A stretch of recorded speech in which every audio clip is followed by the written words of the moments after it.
நாடாளுமன்ற குளிர்கால கூட்டத்தொடரில் பல்வேறு பிரச்சனைகளை எழுப்பி அரசுக்கு நெருக்கடி கொடுக்க திட்டமிட்டிருக்கும் காங்கிரஸ் இந்த நிலையில் அந்த கட்சியின் தலைவர் சோனியா காந்தி மற்றும் மூத்த தலைவர் மன்மோகன் சிங் ஆகியோருக்கு பிரதமர் நரேந்திர மோடி தேநீர் விருந்து அளிக்கிறார். தேநீர் விருந்துக்கான பின்னணி தகவல்களை தருகிறார் செய்தியாளர் கணபதி.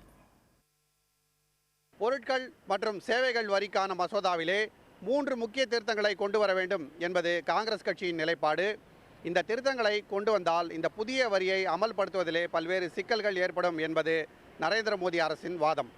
பிரதமர் பதவியேற்ற பிறகு முதல் முறையாக நரேந்திர மோடி சோனியா காந்தியை தேநீர் விருந்துக்கு அழைத்திருக்கிறார். இந்த ஆலோசனை மூலமாக ஜிஎஸ்டி மசோதாவை அமல்படுத்த வழி பிறக்குமா? டெல்லி அரசியல் வட்டாரங்கள் இதற்கான முடிவைத்தான் ஆவலுடன் எதிர்பார்த்து கொண்டிருக்கின்றன.